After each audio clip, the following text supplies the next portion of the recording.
Assalamualaikum warahmatullahi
Alhamdulillah, syukur pada Allah SWT, salawat serta salam semoga tetap melimpahkan kepada junjungan kita Nabi Muhammad SAW.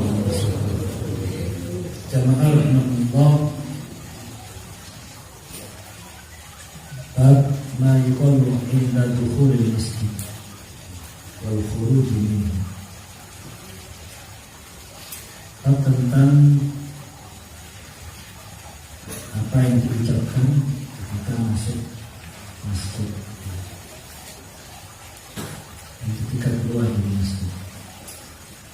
An Abi Humaid atau Abi Usaid radhiyallahu anhu, dari sahabat Abi Humaid yang namanya sendiri adalah Al-Mundir As-Sa'idi. Dia termasuk orang yang diikuti peperangan Uhud, syahadat Uhud dan pemahaman. Au Abi Usaid. Abi Usaid namanya sendiri adalah Malik bin Rabi'ah Al-Ansari As-Sa'idi Al-Badri. Jadi hadis ini disampaikan oleh salah seorang sahabat, tetapi yang menyampaikan ini ada keraguan apa yang menyampaikan Abu Humaid atau Abu Usaid, Abu Humaid atau Abu Usaid. Nah, keraguan ini wala yadhuru syak fi ayyi sahabah, dan tidak membahayakan atau tidak merusak keraguan ini pada sisi sahabat, sahih hadis dan keabsahan hadis. Karena sahabat kullahum udul radhiyallahu anhu, karena seluruh sahabat ini adil. Radhiyallahu anhu, semoga Allah meridhai. Artinya ketika sebuah hadis ini ada keraguan di dalam siapa sih yang menyampaikan dari kalangan sahabat, ini tidak masalah. Tidak masalah karena siapapun sahabat yang menyampaikan ini pasti adil, pasti artinya terpercaya dalam menyampaikan apa yang disampaikan oleh Rasulullah SAW. Dan kita kan sama-sama percaya siapapun yang pasti ini disampaikan oleh para sahabat, oleh salah satu dari sahabat. Ya seperti saya menyampaikan misalnya, saya pernah dengar keterangan dari kiai siapa ya, kan tidak masalah, ini sebagai dasar. Walaupun saya lupa apa kiai A atau kiai B, tapi kan dodok kiai. Sehingga ini tidak mengurangi kualitas dari keterangan itu. Kecuali kalau kiai bacaan, nah ini jijik kan, tidak apple to apple katanya ya, tidak sebanding, bisa diragukan ya. Pas lu kiai tukang becak berarti ya. Artinya kan yang harus banding. Siapa yang mengatakan kiai ini atau kiai yang lupa saya, itu tidak masalah ya. Termasuk juga ketika menyampaikan hadis ini Abu Humaid atau Abu Usad ya, tapi sama-sama beliau ini adalah sahabat radhiyallahu anhu. Qala Rasulullah SAW, idza dakhala ahadukum masjid, jika masuk di antara kalian ke masjid, fal yusallim ala Nabi sallallahu alaihi wasallam, maka bersolawatlah, bersalamlah pada Nabi Muhammad sallallahu alaihi wasallam. Fal yaqul, kemudian bacalah, Allahumma ftahli abwaaba rahmati. Allahumma ftahli abwaaba rahmati. Allah sudah hafal semuanya. Allahumma ftahli abwaaba rahmati. Wa idza kharaja, dan ketika keluar dari masjid, fal yaqul, maka ucapkanlah, Allahumma inni as'aluka min fadlikal azim. Allahumma inni as'aluka min fadlikal azim. Hadis hasan sahihun wa qad akhrajahu Muslim binahwi. Hadis ini berstatus hasan sahih dan juga telah dikeluarkan di sini oleh Imam Muslim. Wa an Abdullah bin Amr radhiyallahu anhu, an Nabi sallallahu alaihi wasallam, annahu kana idza dakhala al-masjid qala a'udzu billahi al-azim wa biwajhihil karim wa bi sultanihil qadim. Sungguhnya Rasulullah SAW ketika memasuki masjid, beliau mengucapkan a'udzubillahil azim wa biwajhihil karim wa bi sultanihil qadim minasyaitonir rajim. Qala fa idza qala dzalika qala syaitan hufidha minni sa'irul yawm, akhrajahu Abu Dawud isnadin jayyid.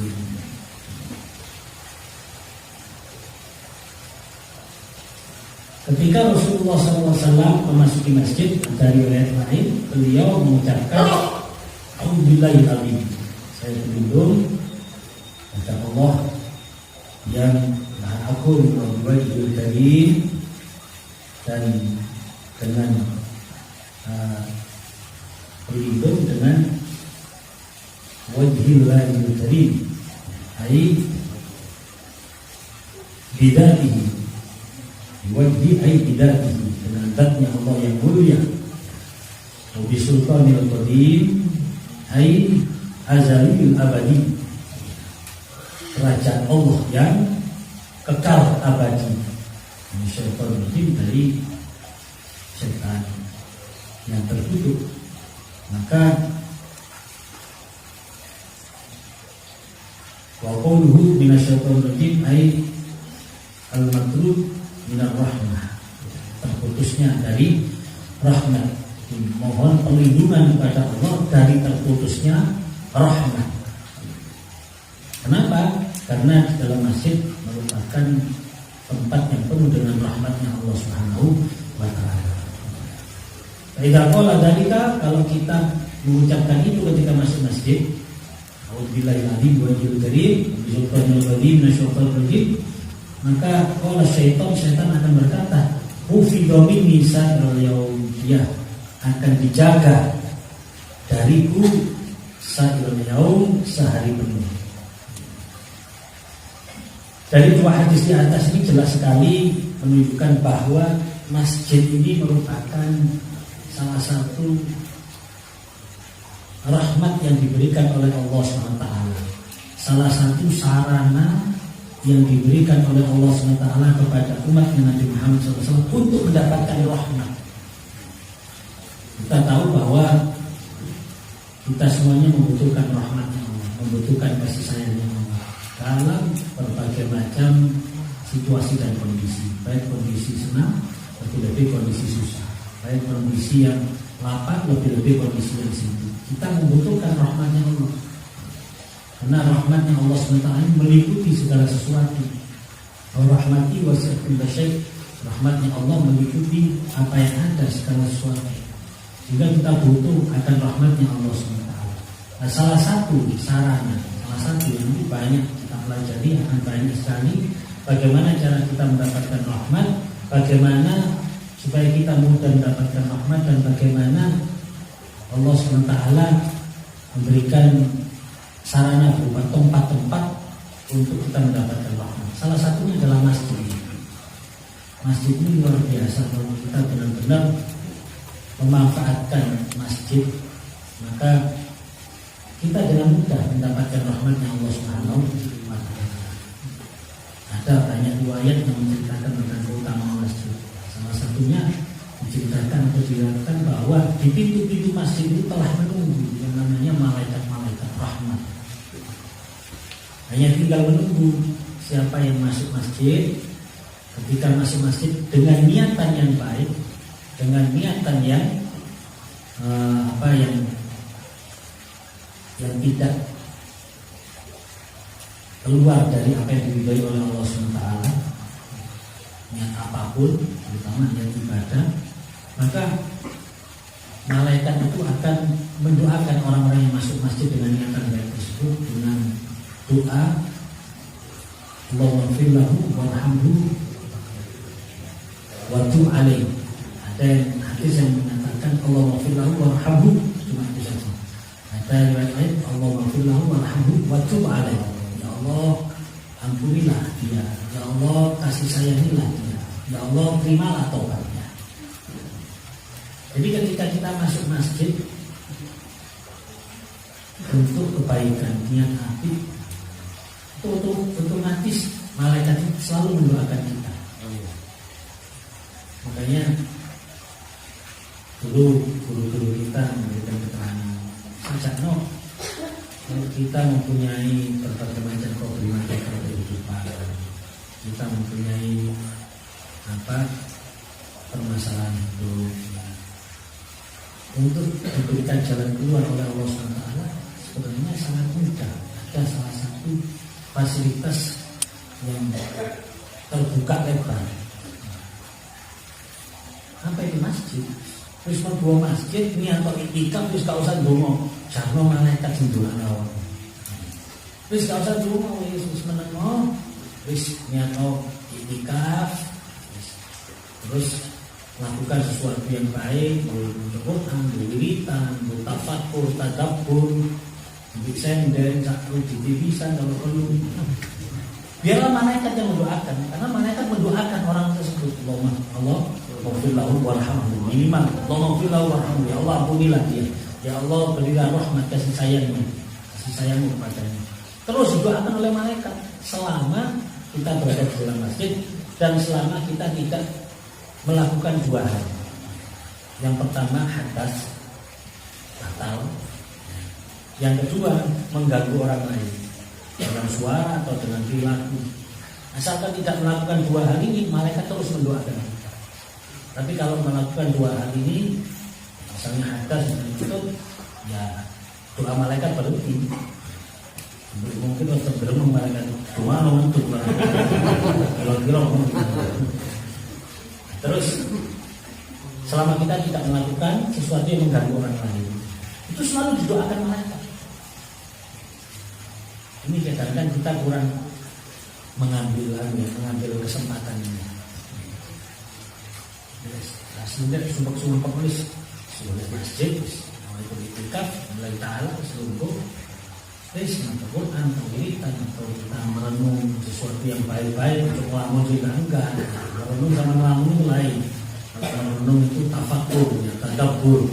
Akhirnya nanti akan menghasilkan sesuatu yang baik.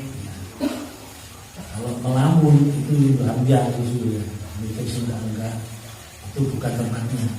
Tapi kalau tafakur, tadabbur ayat-ayat Allah, nah ini kita tidak apa-apa, boleh-boleh saja. Insya Allah akan memberikan rahmat.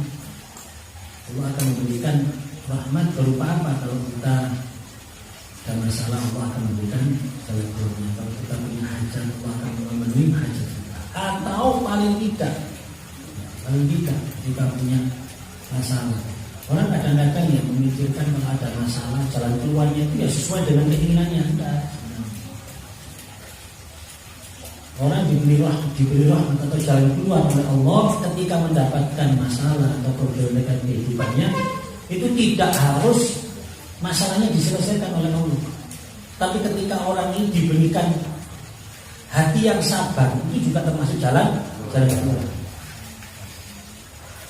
Paham ya maksudnya? Ini harus dipahami, harus dipahami. Masalah ini banyak sih.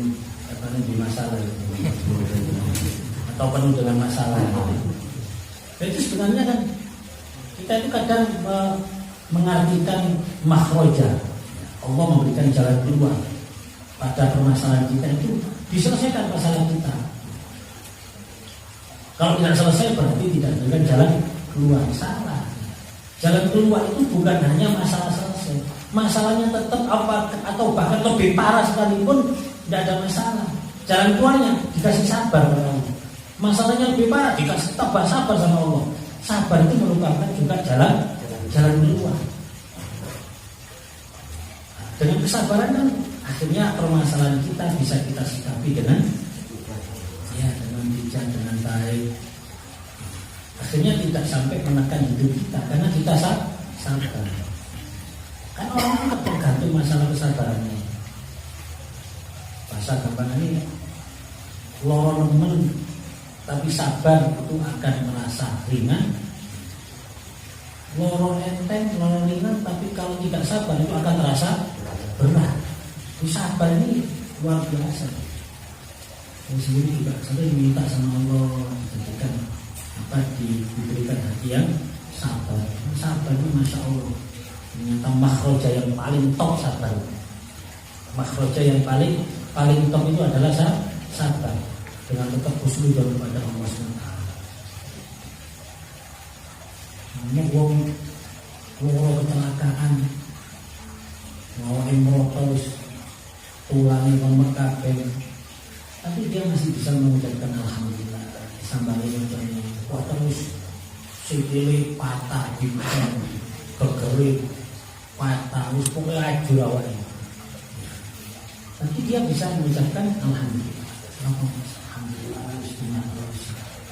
si untung, maksudnya untung itu tidak sih selamat aku. Kok gak sembuh sih? Selamat. Jadi si ini padahal wis koyo ngono. Itu si iso muni alhamdulillah. Si untung, si selamat. Saya pernah nyambangi orang tulang rusuknya itu sampai patah. Itu digabakan terus loh. Alhamdulillah, itu nangis. Selamat Allah siapa? Cinta untungnya tidak mau selamat beri. Karena filosofisnya orang Jawa itu kan selamat tadi. Masuk sikil putus, selamat itu sikil tok. Aku wanita itu awakku yang putus. Sikil selamat. Sikil untungnya, diberi selamat.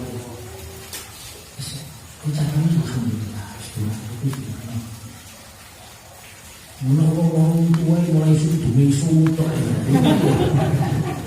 karena gak sabar. Ternyata kuncinya di sabar. Wong masalah cilik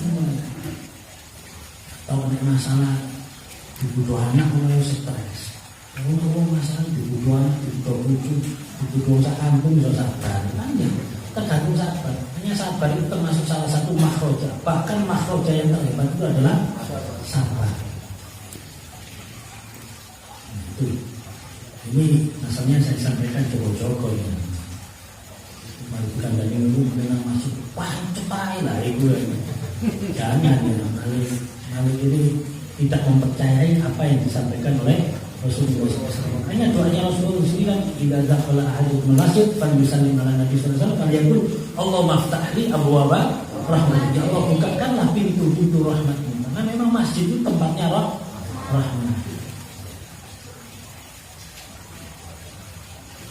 Akan disebutkan di banyak kitab ini bahwa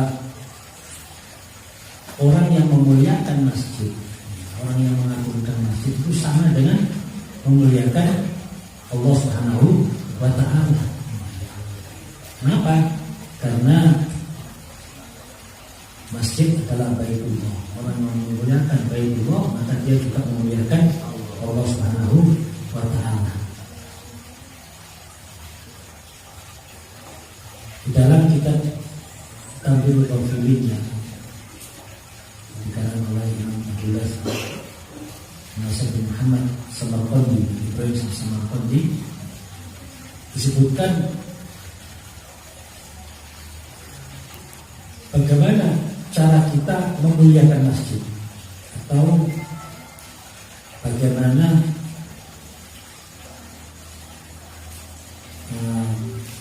perlakuan kita atau apa yang kita lakukan ketika kita masuk masjid supaya kita terhitung dinilai sebagai orang yang memuliakan masjid.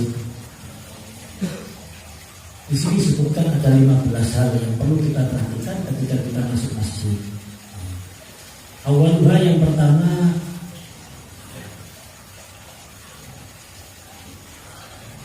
an yusallima waqta dukhuli idza kana al-qawm julusan.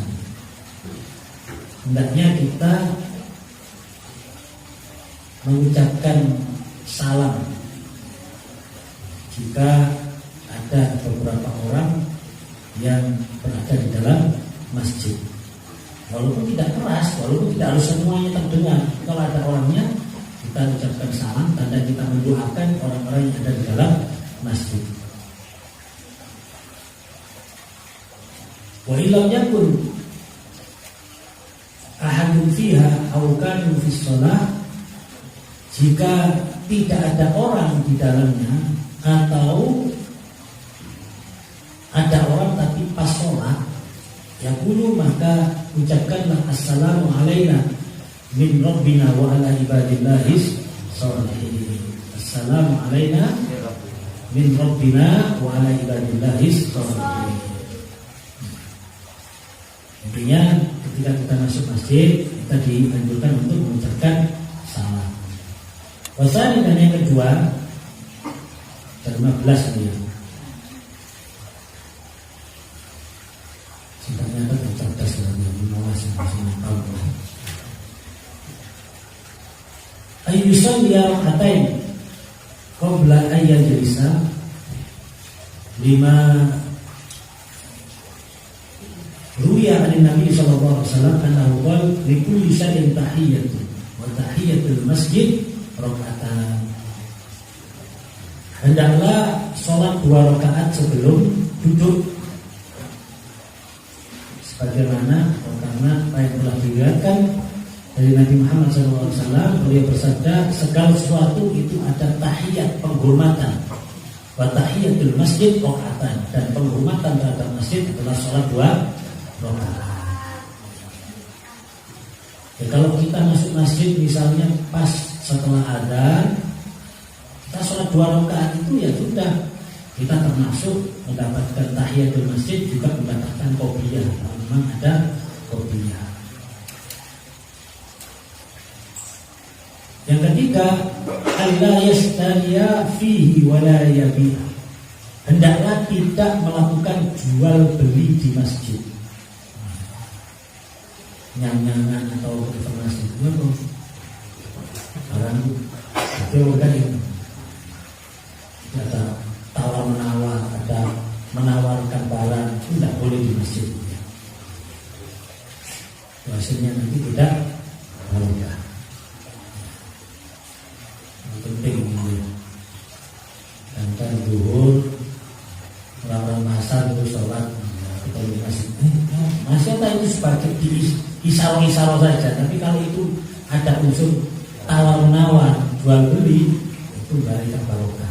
Hati-hati ya. Sampai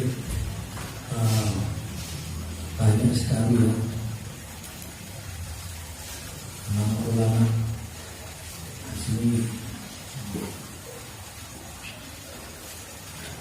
waruyahan ba'di zuhad an-nawqal, dari orang-orang zuhud, mereka itu mengatakan mastanatu fil masajid ila syekh wala, saya tidak pernah bersandar di masjid. Saking menghormati masjid itu tidak pernah bersandar. Yang melihat masjid itu digaya-laya, digaya santai-santai sampai kawan. Ini orang zuhud ya.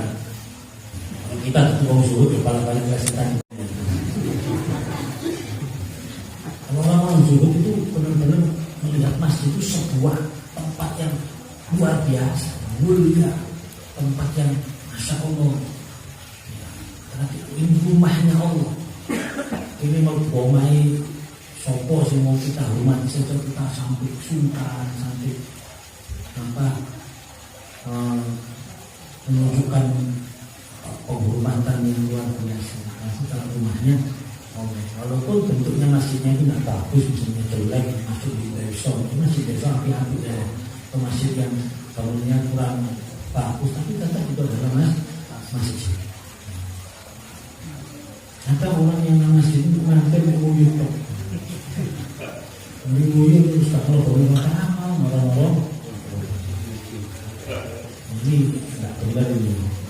Mobilnya api, nguyuh, sak misi, sak ubah-ubah. Waduh-waduh, mertu mau jadi makan amal masjid ini barang kloteng. Kasih itu tapi tidak apa-apa, masjid itu kan milik umat ya. Tapi kita harus sembari ke masjid itu harus memperhitungkan banyak kita dari dulu. Kilo-kilo minimal masjid bisa torong lah, minimal. Masjid aja torong ya. Kalau saya lebih tidak ada unsur sedekah ke masjid, harus seperti itu. Ya kecuali tidak punya, ya apa-apa kan boleh ngomongnya. Tapi kalau punya, mampu jangan sampai ya kita ke masjid terus. Kalau dari kota amal kelas itu setelah kita menggunakan fasilitas masjid yang ini sampai orang-orang zuhud mengatakan mastanatu di masjid bila saya tidak pernah bersandar di masjid, tidak sampai menganggap masjid sebuah tempat yang sakral. Wala tawaltu qadamai, saya tidak pernah menjulurkan kaki sembujung loh. Yang zuhud itu kaki dalam masjid. Iya di dalam masjid. Wala takallamtu bi kalami dunia, dan saya tidak pernah mengucapkan kalimat yang ada unsur duniawi. Diceritakan ulama-ulama zuhud itu kalau disampaikan sesuatu cerita yang itu ada unsur duniawinya, dia tidak mau mendengar.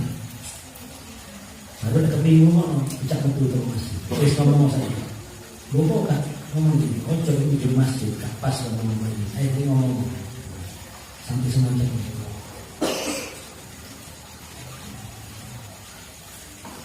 Terus yang ke berapa? Allah yazila fi sayf, jangan pernah menghunuskan pedang. Artinya melakukan kekerasan atau berperang di dalam masjid. Kalau khamis, Allah yang sudah fidol, jangan mencari barang hilang. Jangan mencari barang hilang. Makanya di masjid ini, di masjid itu harus bersih dari barang. Jadi kalau ada barang yang tidak ada yang punya, itu harus segera diserahkan ke takmir masjid. Dan di masjid itu harus ada istilahnya kontak untuk pencarian barang hilang. Masjidil Haram, Masjid Nabawi itu. Nah, kita kalau menemukan sesuatu di masjid itu harus segera dikeluarkan dari masjid supaya dari masjid juga digawe boleh kamu mau karpet dibulu, boleh nopo kemiti pula itu kemiti hilang boleh karpet dibulu karpet. Tidak boleh. Jadi apapun dari masjid yang tidak ada yang memiliki rentan untuk digolek itu kudu digantok atau ruang utama masjid. Diberikan nanti takmir harus memiliki. Pokoknya sama ketinggalan atau hilang seperti ini, ojo menjadi masjid, ojo obrak-obrak masjid. Itu ini langsung. Dan itu biasa di Mekah Madinah ada konter tempatnya barang-barang yang ketinggalan di masjid. Itu langsung kau oleh di masjid itu langsung dicukup. Cuma kelemahannya kalau di Indonesia barang hilang. Kata jujur lu gak iso bahasa ini. Kata ngomong-ngomong apa, akhirnya lulus. Apa barang itu dicolong di masjid, kau di masjid. Sama itu lari terus digowo diserahno nang kene tempat kehilangan. Tinggal kita melaporkan di situ, pokok 9 ini nanti akan dicari di masjid di ruang itu sudah akan dicari. Tapi nek di setor di kono ya berarti harus ngarep. Alhamdulillah muga-muga manfaat. Tapi intinya dalam masjid tidak boleh mencari barang hilang. Yang keenam, Allah yarfa'a fi saut fi ghairi dzikrillah ta'ala. Tidak boleh mengeraskan suara di dalam masjid selain zikir kepada Allah. Berarti zikir kepada Allah yang boleh keras. Ya asalkan tetap melihat situasi dan kondisi.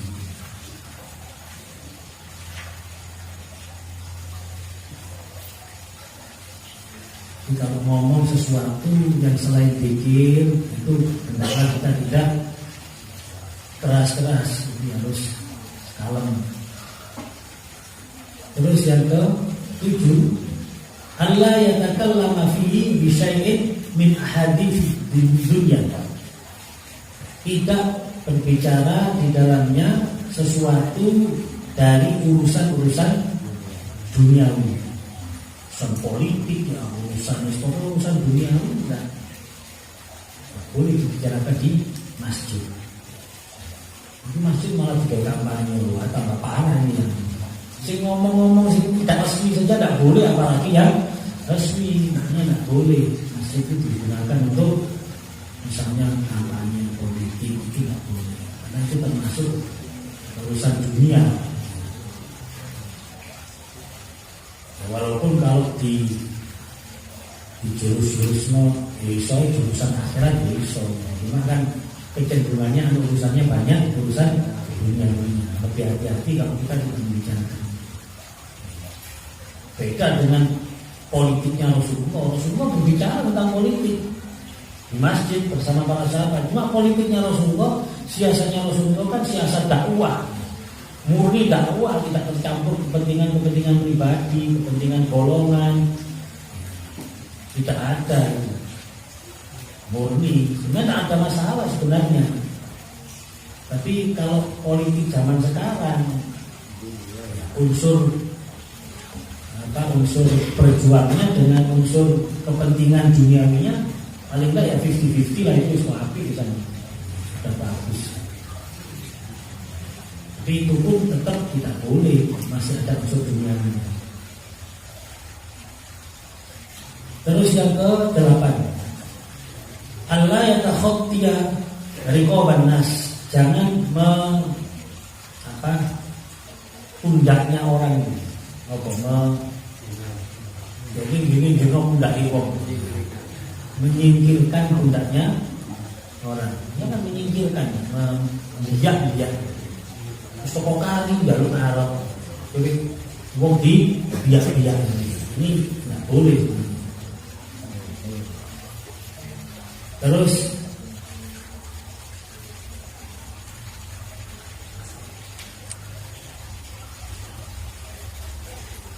Allah yunazi'a fil makan, tidak boleh rebutan panggonan sampai unyil-unyilan diselan. Al-Asy yang 10, Allah yudhiqu ala ahadin fi shaf, tidak boleh mempersempit softnya orang. Softnya pas sendiri sampai 20. Itu ada kayak gini tuh ada tuh. Di Mekah Madinah itu biasa kalau kita musim haji. Setiap kali jalur, nah itu sudah seling, pepet. Asing di pepet orang Indonesia itu sing pepet orang kawat. Ini pas di pinggir jalan yang itu sampai kita. Indonesia terutama itu sering kayak kalah-kalahan. Indonesia ini bisa busuk kondisi. Itu kayak kalah-kalahan. Tapi orang sendiri berkiki lah itu dulu ya ada itu. Kita tahu ngomong itu busuk masih tepuk kali. Jadi gini, mau enak soalnya busuk itu juga berawat. Ya. Terus nomor 11. Musbah Allah yamurra baina yadal musalli, tidak melewati di depan orang yang sholat.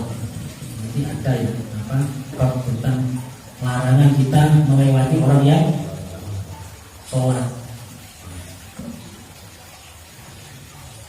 Walaupun ini juga harus kita perhatikan ya. Orang yang sholat juga kita perhatikan. Saya sendiri sering juga di Mekah kadang-kadang orang kan tidak boleh melewati orang sholat ya. Tapi kadang ada orang yang sholat itu gak paham, gak ngerti. Ya tidak pintar berarti kan ya. Dia tidak menghargai orang lain. Seru mari sholat kan biasanya kan orang sholat sunnah. Oke, tidak apa-apa sholat sunnah. Tapi waktu sholat wajib itu, waktu sholat jamaah, dia di tengah jalan, bareng salam kan jalan ini. Jadi wong mulai, jadi wong liwat, dia tetap sholat di jalan dulu. Mestinya tinggi roh, ini malah diliwati wong jadi kita jalan. Yo gak salah di sini liwati. Kadang sholat di tengah jalan, koncone sing jogo. Jadi kita tidak sengaja sholat terus akhirnya meliwati dengan koncone ngamuk. Sholat ini, sholat ini nggak benar dulu. Wong sholatnya tidak berligi rokok di pinggir semuanya kosong. Boleh enggak sih enak, sekiranya tidak mudah dilewati orang. Makanya kadang-kadang orang kan setelah sholat terus sholat sunnah boleh enggak kan? Kadang-kadang diberi jaga. Dengan diasumsikan kalau diberi jaga tidak mudah dilewati orang. Karena kan semua mesti ketatap ya.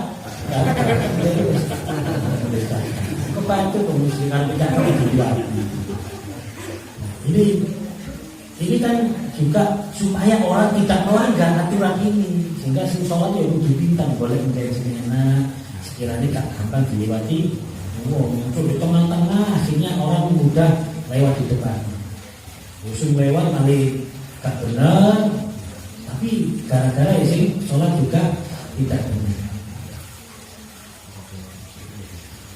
Dan yang ke-12,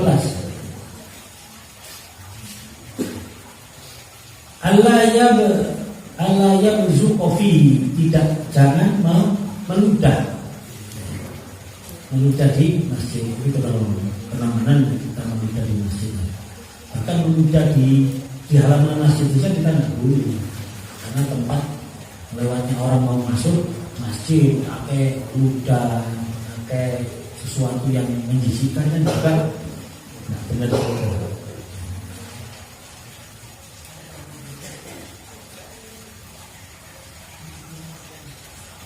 Yang ke-13, Allah yufarqi'a asabi'ahu fi, tidak mempermainkan jari jemari. Tek dan jari jemari itu akan mengganggu, intinya di sini mengganggu. Warabi asyar, yang ke-14, an-nazya anin najasat wal majanin wasibyan iqamatul hudud, hendaknya membersihkan dari najis. Kalau ada najis cepat kita bersihkan, atau membersihkan dari al-majanin, majnun, orang-orang gila mungkin akan mengotori masjid, sibyan dan anak-anak kecil mungkin ngompol atau mengotori masjid, mana tak ngerti najis, tak ngerti bersihan. Dan iqamatul hudud, melaksanakan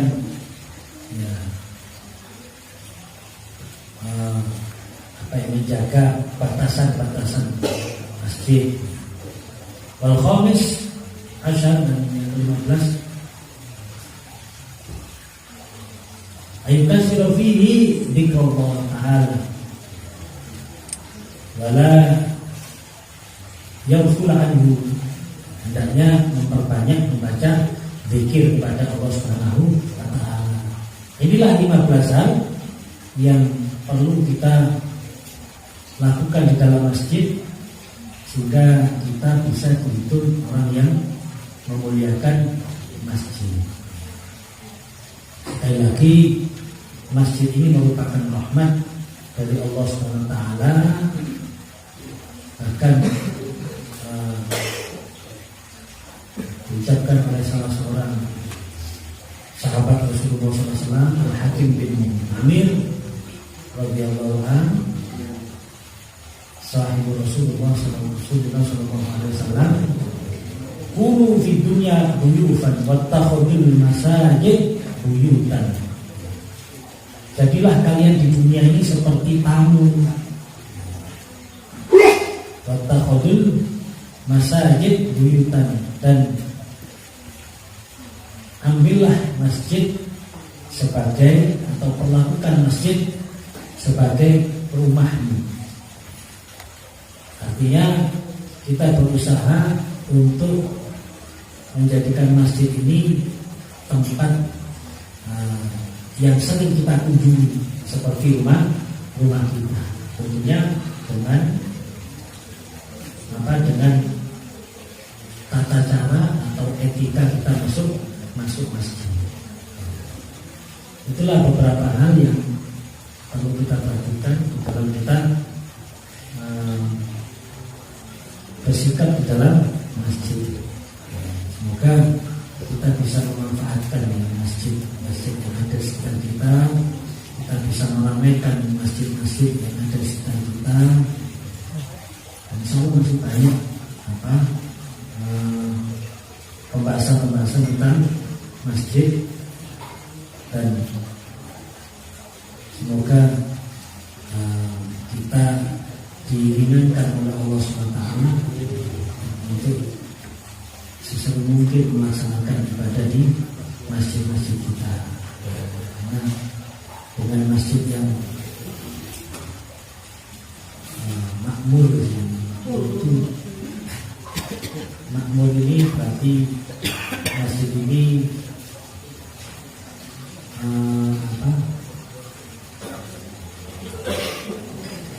ramai dengan kegiatan yang positif.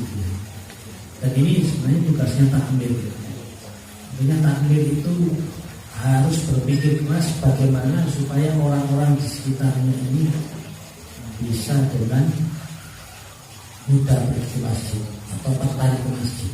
Karena tugasnya takmir itu memakmurkan masjid, bukan menguasai masjid, memakmurkan. Itu masjid kok dewi, sakjane dewi. Akhirnya orang kadang-kadang megah ke masjid gara-gara takmir sakjane dewi. Ada loh orang-orang yang menganut takmir tapi membuat orang-orang sekitarnya enggan ke masjid gara-gara ini oknum-oknum ini. Nah itu jenis itu takmir masjid, jenis takmir-miran masjid. Gara-gara wong mir-miran mlebu masjid. Mir-miran kan berarti enggan masuk masjid. Jadi takmir-miran, wong tak gawe mir-miran mlebu masjid. Nah dengan ini tanggung jawabnya besar sekali, gak enak-enakan masjid. Makanya kalau orang bisa memuliakan masjid, artinya menjadikan masjid ini sebuah tempat yang nyaman bagi orang-orang sekitarnya, ini sebagai takmir ya. Ini insya Allah hidupnya barokah. Tapi kalau menjadikan orang itu enggan masuk masjid, ini yang bahaya. Karena dia termasuk tidak amanah memegang amanah Allah Subhanahu wa Ta'ala. Itu rumahnya Allah. Ini permasalahan masjid ini sangat-sangat luar biasa, banyak sekali. Saya sering tadi sharing sama teman-teman. Pengurus masjid dikuasai yang mungkin cuma ini sing wakaf baik, sing wakaf itu baik. Mengawai kamu bodoh menguasai itu kan banyak. Itu wakaf sih wakaf, jelas bahmu sing wakaf. Bahmu sing wakaf kita nane bahmu, sing golek duit yang bahmu. Kan mek nurut tok ngono iki kok. Apa? Wakaf sing bahmu. Baik mah apa ya bonggol, kalau si wakaf baru bonggol, itu awakmu si wakaf. Kadang-kadang ya tidak apa-apa ya, tidak apa-apa. Boleh-boleh saja untuk menjaga supaya wakafnya mbahnya itu maksimal kebaikannya, sehingga mbahnya oleh jariah. Itu memang kan nadirnya itu lebih baik adalah keturunannya. Tapi yang dikhawatirkan untuk memanfaatkan, hanya untuk memanfaatkan pribadi, tidak untuk kepentingan rumah. Sama dengan ya kita yang melanjutkan wakaf orang tua kita pondok pesantren. Dipikirkan bagaimana pondok pesantren ini bisa lebih maksimal manfaatnya, bisa bergaya ngaji santri, bisa bergaya dimanfaatkan oleh umat di sekitarnya dan sebagainya. Ini untuk memaksimalkan tinggalan baik, cek baik oleh jariah ada. Kalau masjid wangkel kan ya sampai takbir masjid itu kita anak-anak baru itu. Oh hari kiri waktu sentak itu yang masjid nanti roga. Benar itu kejadian. Ini kejadian di Malang ini. Jadi modusnya gini, ini sudah lama ini. Modusnya ada anak kos.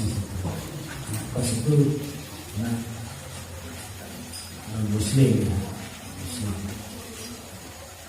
Dia memang mau mencari itu. Terus DE buka les lah, ngajari hari kiri belajar sekolah nggak PM, dia yang ngajari. Awalnya dia milih waktu yang sekiranya longgar. Nah, suatu saat ini saya diceritakan sama jamaah yang ada di situ. Suatu saat kan setelah berjalan lama, terus hari kan otomatis nilainya di sekolah tambah bagus. Orang tua senang. Alhamdulillah, matur suwun Mbak, matur suwun Mas. Anakku saiki nilainya api, pengajaran PRW barang wis beres, seneng kan. Jadi terus wae arek iki cek terus belajar. Ya enggak apa-apa Bu. Cuma saya sekarang sibuk, enggak bisa kalau malam saya bisanya sore. Pokoknya ora jamin DPG. Jamin kan ngaji. Saya bisanya sore. Sore ngaji opo. Nah, rata-rata orang tua yang tidak kuat, terus kalau ngaji gampang wis penting hari ini pelajarannya apotek, bintang kelas dan lain sebagainya. Akhirnya ngajinya ditinggalkan terus melok terus. Nah waktu itu bukan sesuatu di permen, akhirnya mulai mau jajan, mau permen, ketemu kantor-kantor ngaji. Nah, di permen, Jangan bari wapi sabar kalau ustaz jiwitan. Jadi akhirnya anak itu membandingkan. Suatu saat anak ini dibawa ke gereja. Ayo kalau minggu ayo main-main sama kakak. Ke gereja. Jangan gereja.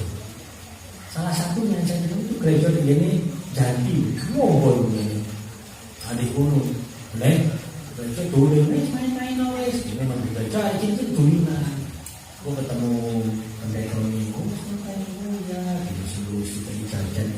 Akhirnya mindsetnya muncul sih, ini enak yang di gereja, wong sabar-sabar, wong loman-loman, ini masjid, bapak dicekoli ya, be, sentah dicekoli, bukan mana anak kecil kan, anak kecil langsung membandingkan masih, enak di gereja, saya di gereja kata-katanya. Gereja lu enak, gulinane ombo, halaman ini, mari ngono. Terus kan kalau najis, lagi kan kecil, kadang sandali najis, tak, itu dia kan. Akhirnya mereka takut, masjid itu koyo angker, masjid itu medeni. Sedangkan gereja itu enak, nyaman, terus pendetanya yang rapi. Itu ada yang sampai suatu saat itu kecenderungannya sampai sekeluarga mau bu. Kristen itu ada gara-gara semacam itu. Ini kan kita harus memikirkan itu ya. Makanya saya pernah lihat desain ini, enggak sampai Turki ya, ada masjid yang disediakan tempat mainnya anak-anak. Jadi di pojok ini ono dene korotan, nyanyi. Tapi ya masih di area masjid. Jadi ketika orang tuanya ke masjid, dia tidak terhalang. Tua macam masjid lah, itu anak cilik, kau anak cilik. Nanti anak itu dibawa, sekiranya anak itu kan nggak wajib, minta mana jadi mainan itu supaya apa? Tension gitu ya, anak tulinan. Jadi pernah bapak ibu sholat, ngaji atau itu kegiatan. Nanti ada takmir yang tugasnya menjaga, doa anak-anak ini. Ini tugas. Alasan mereka supaya anak-anak ini senang nang masjid.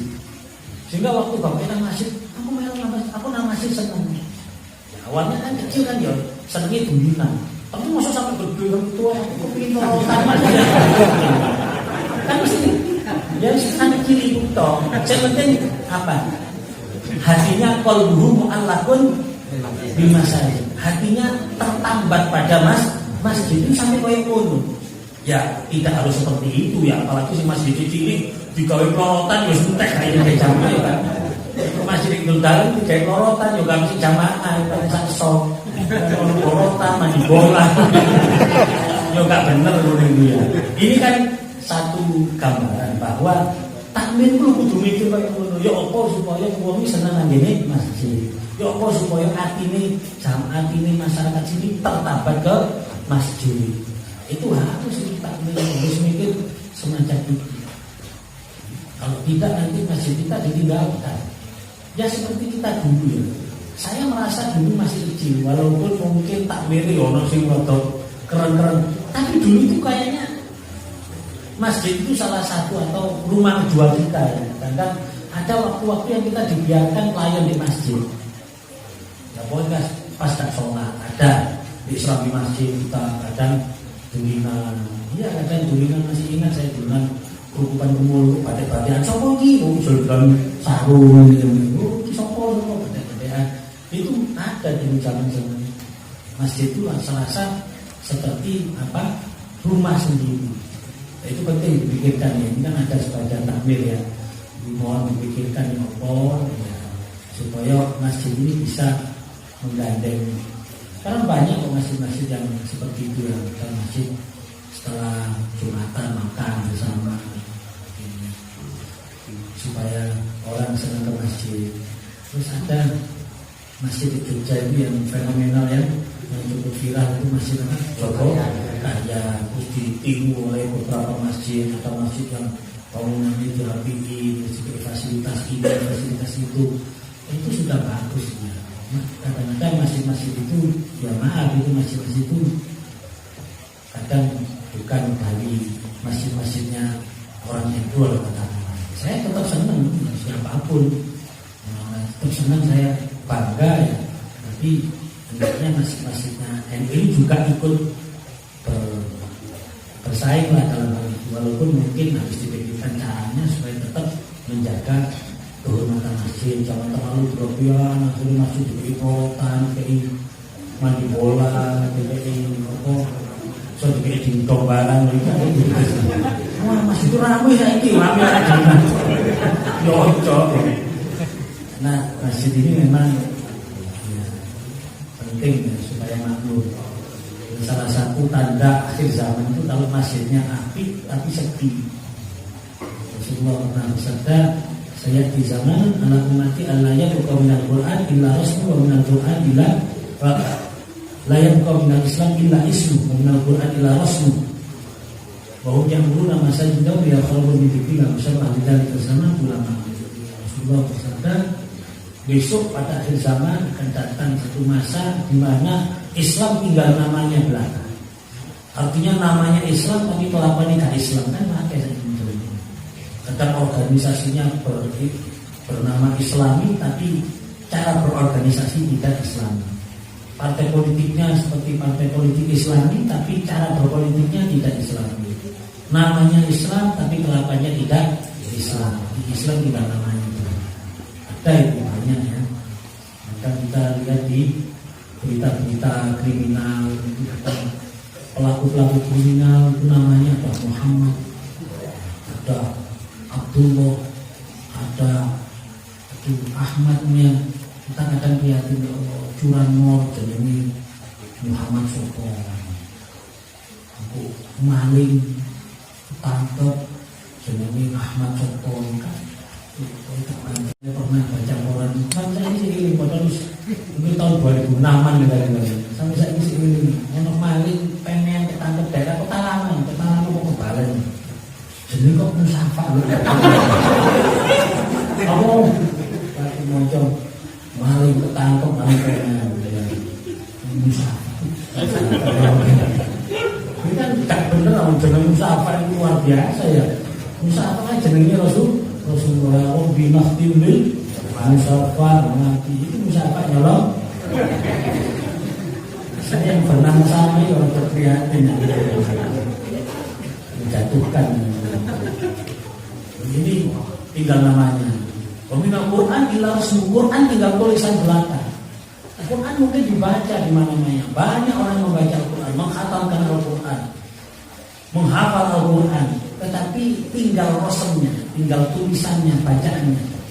Orang yang mengamalkan Al-Quran semakin sedikit. Bisa moncok, gak bisa melakoni. Itu kan banyak sekarang. Apalagi di Indonesia. Makai bisa moncok, gak bisa melakoni. Bisa moncok, gak ngerti artinya. Bagaimana bisa melaksanakan artinya gak ngerti, hati-hati. Banyak orang tua yang senang kepingin hafal Quran. Tidak apa-apa, bagus itu. Nah, cuma harus dibangun karena Quran itu bukan bacaan saja. Al-Quran itu kan harus pertama dibaca, terus dibaca, dipahami. Makanya ada moto Quran, angan-angan maknanya dipahami. Setelah memahami maknanya, kemudian dilaksanakan. Itu kan kewajiban kita terhadap Al-Quran minimal itu. Dimoto, terus memahami, terus mengamal. Ya, saya tidak merendahkan orang yang menghafalkan Al-Quran. Ini banyak itu orang-orang yang menghafal Al-Quran tapi perilakunya tidak mencerminkan Al-Quran. Kenapa? Karena dia tidak tahu, tidak mengerti tentang maknanya Al-Quran. Mengerti artinya saja belum cukup. Al-Quran itu harus mengerti tentang tafsirnya. Makanya kita mempelajari tafsir Al-Quran. Bagaimana sih makna yang tersembunyi dalam makna yang tekstual, ada kontekstualnya, ada makna yang tersirat di dalamnya, bukan yang tersurat saja, tapi yang tersirat harus itu. Kalau tidak kita tidak mendapatkan nilainya Al-Quran atau pesannya Al-Quran. Itu harus itu. Makanya kalau kita punya anak semangat ngapal Al-Quran, jangan berhenti pada apal saja. Apal tok. Apal itu kan masih sebatas membaca, kan membaca, memahami, mengamalkan kan. target utamanya, ujungnya itu adalah mengamalkan. Karena Al-Quran adalah pedoman hidup. Pedoman hidup harus diamalkan kan. Pedoman hidup tidak diamalkan kalau pedoman hidup harus diamalkan. Jadi membaca ini tahapan yang pertama, membaca. Moce itu tahapan pertama. Orang hafal itu jangan merasa puncak, belum, ini masih membaca. Puncaknya itu adalah mengamalkan. Membaca ini masih hafal Quran itu masih membaca. Cuma membaca bil ghaib. Nah, itu sing maca, sing gak hafal iku maca binato. Nek bahasa Jawa iki maca gak katik delok, iki maca ambek delok. Bedanya ambek delok nek gak katik delok, tapi masih membaca. Belum tahap berikutnya kewajiban kita yaitu memahami, sehingga harus mau ngaji. Makanya ada kalimat maca Quran angen-angen sak maknane. Nek kaya ujian toto boa maca Quran angen-angen sak maknane kapan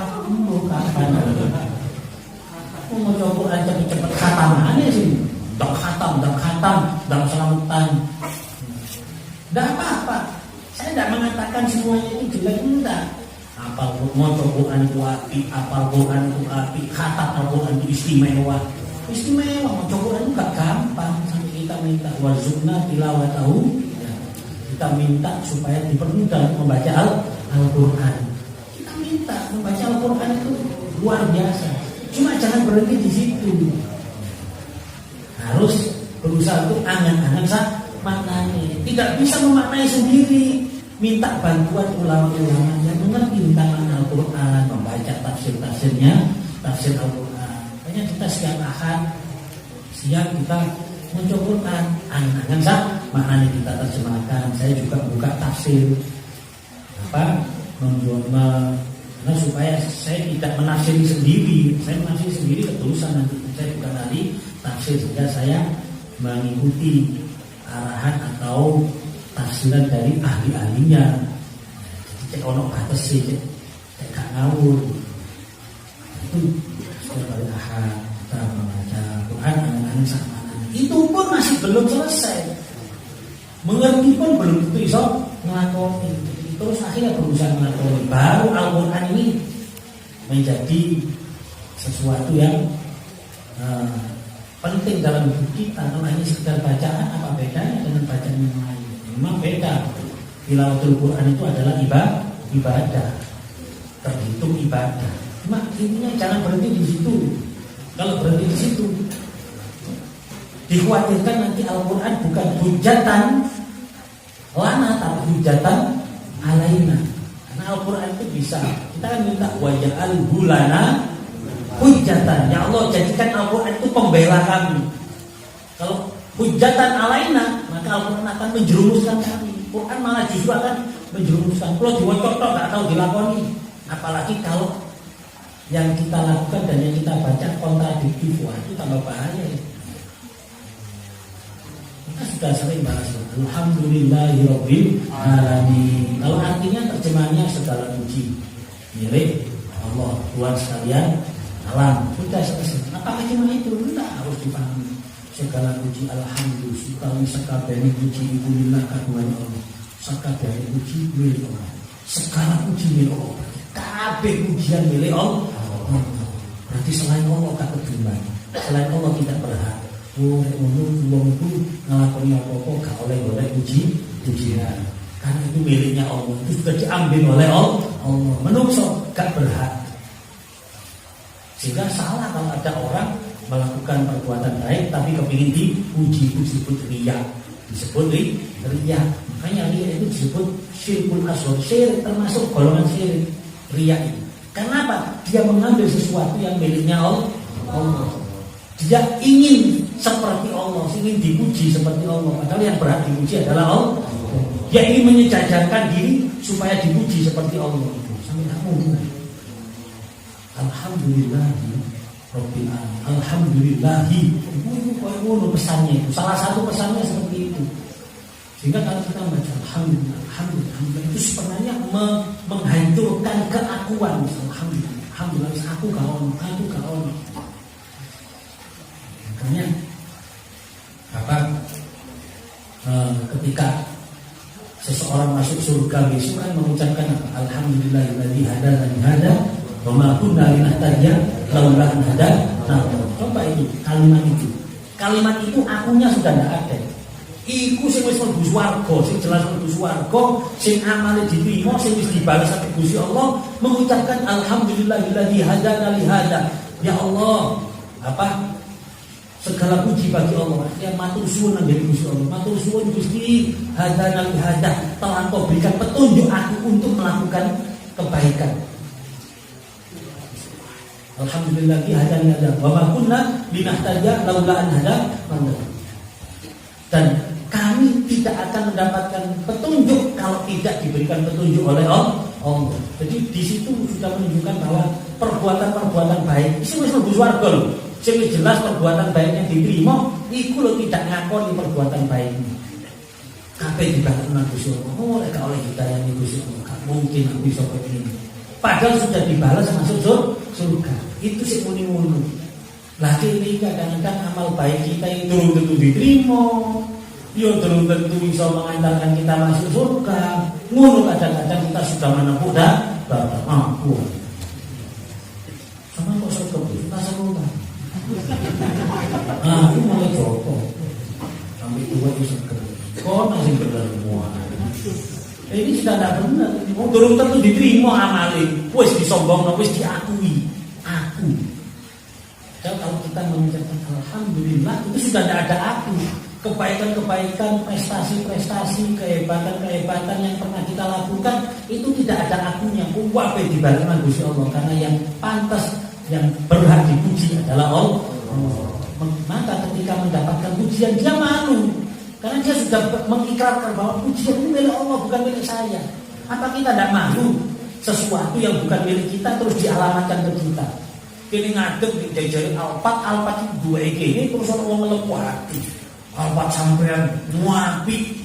Di jero nang sing duwe apa kira-kira? Sopir kan. Menyopir toh. Kan kita malu ketika kita dianggap punya padahal kita tidak punya. Dipuji padahal kita tidak punya pujian, kita tidak berani dipuji. Hanya orang yang menikmati pujian, orang yang masih menikmati pujian di lembong terus berdasi, di lembong terus seneng, apalagi di lembong sampai aku aja.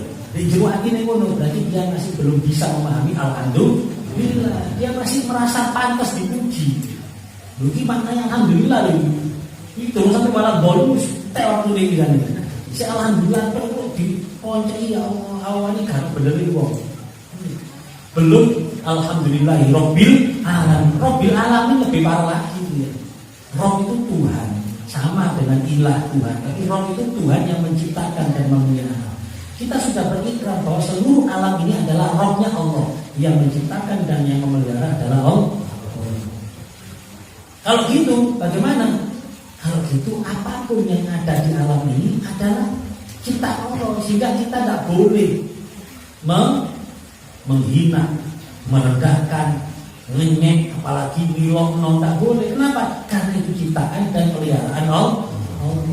Sehingga orang yang mengerti tentang alhamdulillahirrahmanirrahim, dia tidak pernah menghujatkan apa? Dia tahu itu ciptaannya Allah, itu peliharaannya Allah.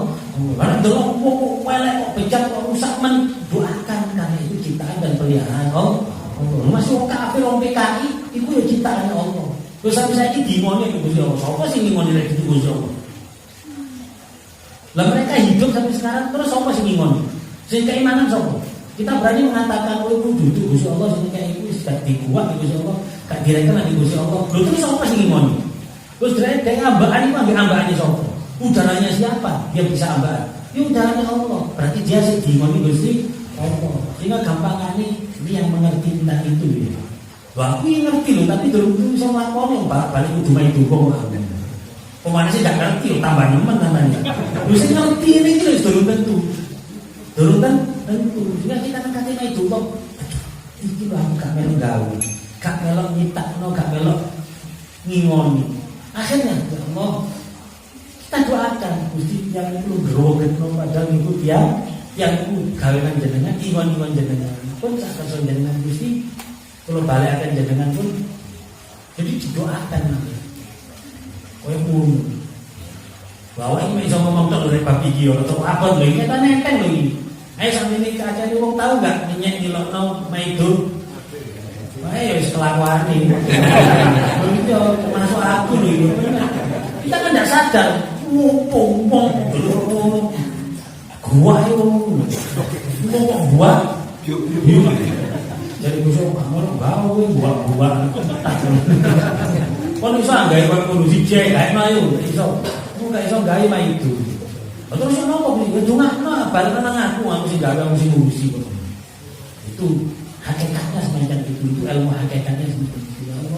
Saya kalau bahas ini itu komisi kita melaksanakan alhamdulillahirabbil alamin perlu kira-kira ya sih bubuan ini kan wong sing ngerti saya merasa tertati-tati meyek-meyek gak iso ya pemane sing gak ngerti sing mek khataman tok gak tau maca Quran angen-angen sak maknane dikira wis khatam balak-balik mesti swargane ya belum tentu tapi yo apik ya timbang khataman terus aja mandek pokoke pelajari Al-Qur'an tapi puncaknya memang alhamdulillah kita kalimat alhamdulillah ini luar biasa. Terus kapan-kapan dibahas ini kok bahas ini loh kecil ini. Quran tinggal tulisannya terus apa? Ya. Yang dulu nama masjid daun. Mereka pintar membangun masjid. Mereka amiratun fil masjid. Kalimat seperti itu. Masjidnya megah-megah. Itu akhir zaman. Masjidnya megah-megah. Tapi wa yakhrabun min dzikrillah masjidnya masih. Masjidnya sepi. Ada kira-kira sekarang masjid apa tapi sepi? Makai masjid begini besok-besok saja api-api tapi sepi. Masjidnya sepi walaupun bagus. Mending masjid biyen plesteran kan masjid keramikan. Masjid biyen iku apa nih jedenge itu tandon keran sing api. Masjidnya gawe gelombang tapi masjidnya makmur. Wis pokoke.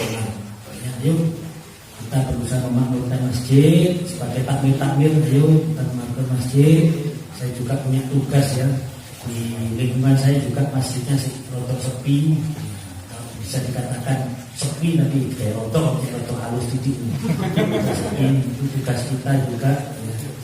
Ini semoga kita bisa menjadi orang-orang yang hatinya tertambat di masjid. Karena ini salah satu golongan yang besok akan mendapatkan pertolongan Allah, yaitu orang yang hatinya tertambat di masjid. Amin ya rabbal alamin. Wallahu a'lam. Subhanallah wa